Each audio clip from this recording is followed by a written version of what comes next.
কোনেও কল্পনা কৰা নাছিলে যে অসম চৰকাৰে 1 লাখ চাকৰি 1 টকাও ঘোষ নোখোৱাকৈ দিব পাৰে। কোনেও কল্পনা কৰা নাছিলে। আমাৰ যিবিলাক ৰাজনৈতিক প্ৰতিদ্বন্দ্বী আছিল তেওঁলোকে প্ৰেছ কনফাৰেন্স কৰিছিল, কেতিয়া দিব চাকৰি, কেতিয়া দিব চাকৰি। শিৱসাগৰ কলেজ অসমৰ এখন ঐতিহ্যমণ্ডিত কলেজ আছিল। শিৱসাগৰ কলেজক বিশ্ববিদ্যালয়লৈ উত্তৰণৰ প্ৰয়োজনীয়তা আমি সকলোৱে অনুভৱ কৰি আহিছিলো। আজি আমি শিৱসাগৰ মহাবিদ্যালয়ক বিশ্ববিদ্যালয়লৈ ৰূপান্তৰ কৰিছো আৰু খুব কম সময়ৰ ভিতৰতে এই বিশ্ববিদ্যালয়খনে পূৰ্ণ পৰ্যায়ত কাম আৰম্ভ কৰিব।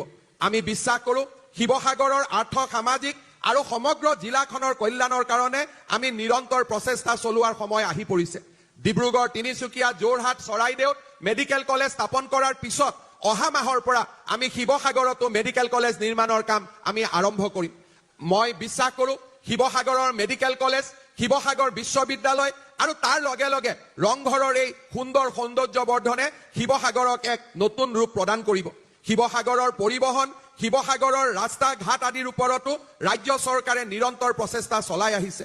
অহা কেইদিনমানৰ ভিতৰতে 187 কোটি টকা খৰচ কৰি আমি শিৱসাগৰৰ ফেৰীঘাট দিখমুখৰ পৰা ল'ব খুজিছো। শিৱসাগৰ জিলাৰ অন্যতম প্ৰাকৃতিক সৌন্দৰ্যৰ লগত খাপ খোৱাকৈ আমি আন কেতবোৰ প্ৰচেষ্টাও হাতত লৈছো। অহা বছৰত আমি শিৱসাগৰৰ চহৰত থকা জেইলখন শিৱসাগৰৰ পৰা স্থানান্তৰ কৰি আমি জেইলখনত এক আধুনিক পাৰ্ক আৰু সমস্ত ঐতিহ্যৰ ক্ষেত্ৰলৈ আমি ৰূপান্তৰ কৰাৰ বাবে আমি সিদ্ধান্ত লৈছো। আজি লাহে লাহে আপোনালোকৰ আশীৰ্বাদত এই ঋণাত্মক মানসিকতাৰ পৰা আমি আঁতৰি গৈছো। কোনেও কল্পনা কৰা নাছিলে যে অসম চৰকাৰে 1 লাখ চাকৰি 1 টকাও ঘোষ নোখোৱাকৈ দিব পাৰে। কোনেও কল্পনা কৰা নাছিলে। আমাৰ যিবিলাক ৰাজনৈতিক প্ৰতিদ্বন্দ্বী আছিল তেওঁলোকে প্ৰেছ কনফাৰেন্স কৰিছিল, কেতিয়া দিব চাকৰি, কেতিয়া দিব চাকৰি। এতিয়া অসমৰ উজ্জ্বল মুখৰ ডেকা ল'ৰা ছোৱালীবিলাকে প্ৰমাণ কৰে যে এইখন চৰকাৰে যি কয় তাক হাতে কামে কৰাৰ শক্তি এইখন চৰকাৰৰ আছে। কোনেও কল্পনা কৰা নাছিলে যে মাইক্ৰ ফাইনেন্সৰ লোন এইখন চৰকাৰে ৰেহাই দিব পাৰে। কোনেও কল্পনা কৰা নাছিলে যে আত্মসহায়ক গোটৰ প্ৰতিগৰাকী সদস্যৰ বেংক একাউণ্টলৈকে 10,000 টকা পঠোৱাৰ বাবে মহিলা উদ্যমিতা আঁচনি এইখন চৰকাৰে গ্ৰহণ কৰিব পাৰে। কোনেও কল্পনা কৰা নাছিলে যে এইখন চৰকাৰে অৰুণোদয়ৰ দৰে কল্যাণমুখী আঁচনি গ্ৰহণ কৰিব পাৰে, যি আঁচনি এতিয়া কৰ্ণাটকৰ কংগ্ৰেছ চৰকাৰ, ভাৰতীয় জনতা পাৰ্টিৰ মধ্যপ্ৰদেশ, ছত্তীশগড় চৰকাৰলৈকে তাৰ সুবাস বিয়পি পৰিছে।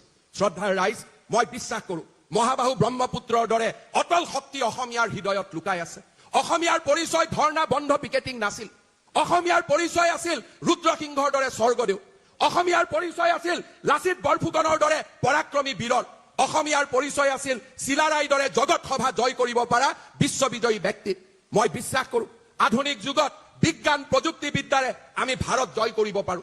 এক আন্দোলন বিবৰ্জিত পৰিৱেশেৰে মোৰ জননী জন্মভূমিক মই স্বৰ্গলৈ ৰূপান্তৰ কৰিব পাৰো। এইখন অসমৰ সেই শক্তি লুকাই আছে। শ্ৰদ্ধাৰ ৰাইজ, আপোনালোকে আমাক সাহস দিয়ক, আপোনালোকে আমাক শক্তি দিয়ক। আজি শিৱসাগৰৰ উন্নয়ন কথা কোৱা হৈছে, যিকেইটা দাবী কোৱা হৈছে সেই দাবীকেইটা বুলি কওঁতে এইখন অসমক 5 মিনিট সময় নালাগে। কিন্তু সেয়া আমাৰ লক্ষ্য নহয়। আমাৰ লক্ষ্য বহুত দূৰলৈ যোৱা। আমাৰ লক্ষ্য ভাৰতবৰ্ষৰ ভিতৰতে শ্ৰেষ্ঠ ৰাজ্য হিচাপে আমাৰ অসমখনক প্ৰতিষ্ঠা কৰা।